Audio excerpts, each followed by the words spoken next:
اعوذ باللہ من الشیطان الرجیم بسم اللہ الرحمن الرحیم۔ شروع اللہ کے ببرکت نام سے جو دلوں کے حال بخوب جانتا ہے۔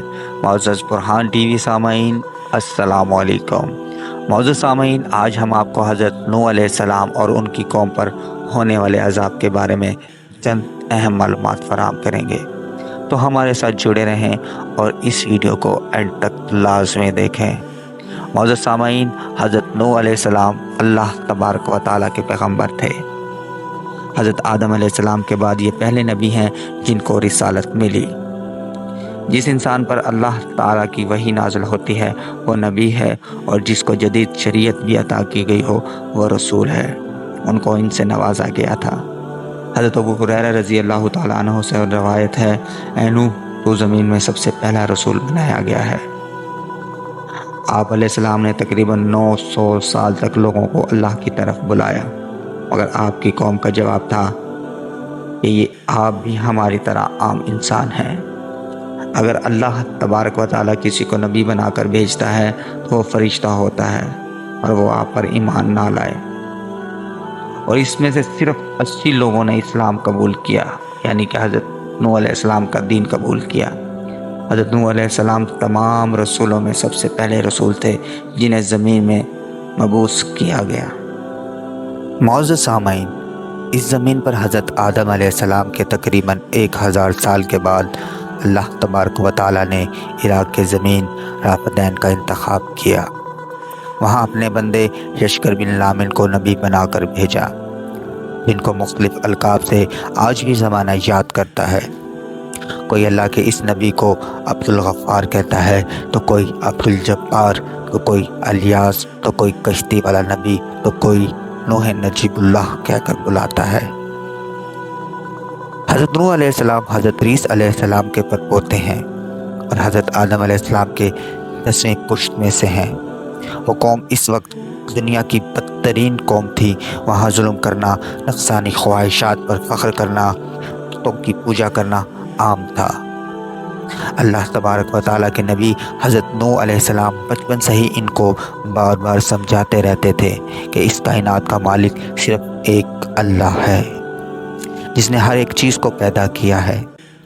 حضرت نوح علیہ السلام جب اللہ کے دین کی تبلیغ کرتے تو ان کی قوم انہیں اتنے پتھر مارتی کہ وہ پتھروں میں ڈھک جاتے تھے۔ تاریخ نے لکھا ہے کہ تقریباً 950 سال آپ تبلیغ کرتے رہے، بار بار پتھر کھاتے رہے، سوائے چند غریب اور مسکین لوگوں کے کوئی ایمان نہ لایا۔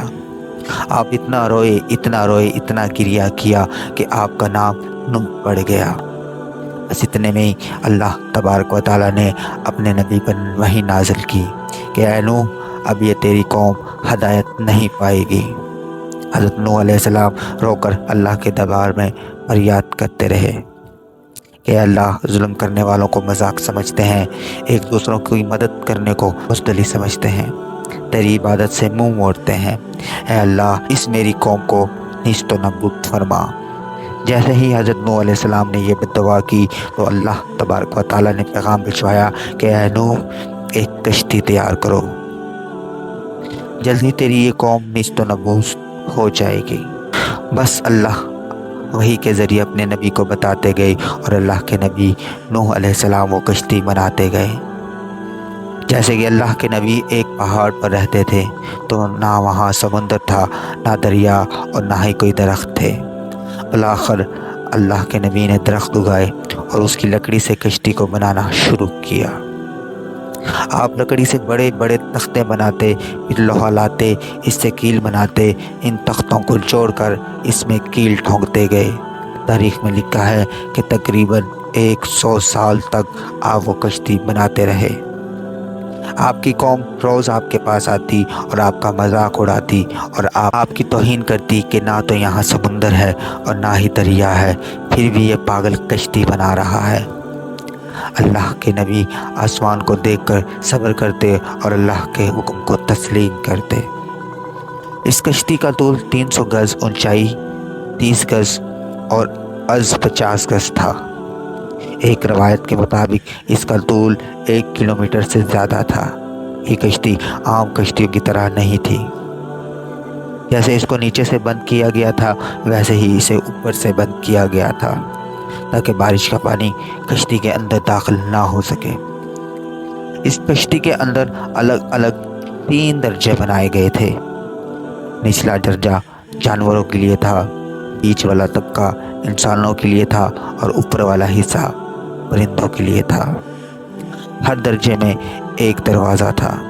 جب کشتی تیار ہو گئی تو اللہ نے حکم فرمایا کہ اے نوح، اس زمین پر موجود مختلف جانوروں اور پرندوں کے جوڑوں کو اس کشتی میں سوار کرو تاکہ ان کی نسل باقی رہ سکے۔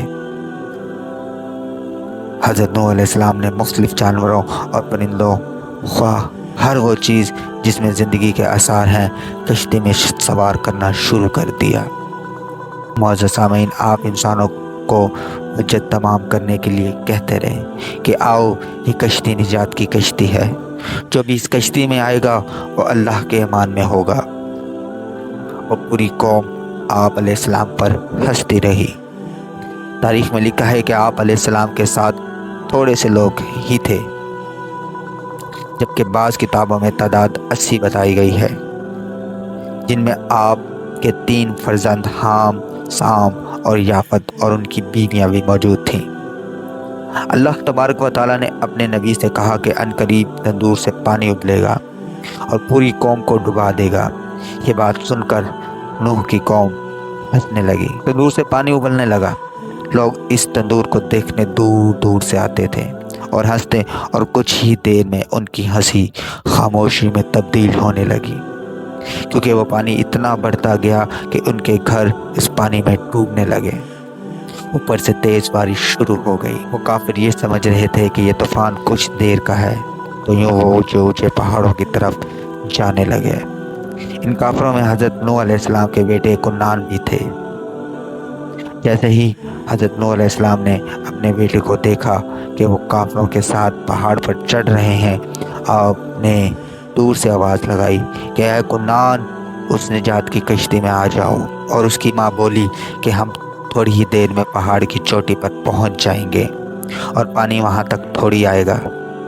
پانی اتنا بڑھتا گیا کہ کہیں بھی نہ کوئی درخت نظر آ رہا تھا اور نہ کوئی پہاڑ، بس وہی بچے جو اللہ کے نبی نوح علیہ السلام کی کشتی میں سوار تھے۔ اس وقت پانی زمین سے 10,000 گز کی بلندی پر تھا اور پانی مسلسل بڑھتا رہا۔ 40 دن بعد پانی کا بڑھنا بند ہو گیا، بارش بھی رک گئی، لیکن چاروں طرف صرف پانی ہی پانی نظر آ رہا تھا، اور 5 مہینے تک کشتی پانی پر ہی تیرتی رہی، کہیں نہ رکی۔ بالآخر دریائے دجلہ کی مشرقی سمت میں ایک پہاڑی، جس کو کوہ ارارات کہتے ہیں، اس چوٹی کا نام جودھی ہے۔ اس چوٹی کی اونچائی تقریباً 13,000 فٹ ہے۔ ساحل سمندر ہے۔ حضرت نوح علیہ السلام کی کشتی اس چوٹی کو لگ کر ٹھہر گئی۔ یہ تاریخ 10 محرم جمعے کا دن تھا۔ اللہ کے نبی نے ایک کبوتر کو بھیجا کہ دیکھ زمین پر پانی خشک ہو رہا ہے یا نہیں۔ کبوتر گیا اور زیتون کی ٹہنی اٹھا لایا۔ اللہ کے نبی نوح علیہ السلام نے اللہ کا شکر ادا کیا اور یوں رفتہ رفتہ پانی خشک ہوتا گیا۔ آپ علیہ السلام اور آپ کی جماعت 5 مہینے تک پہاڑ کی چوٹی پر ٹھہرے رہے۔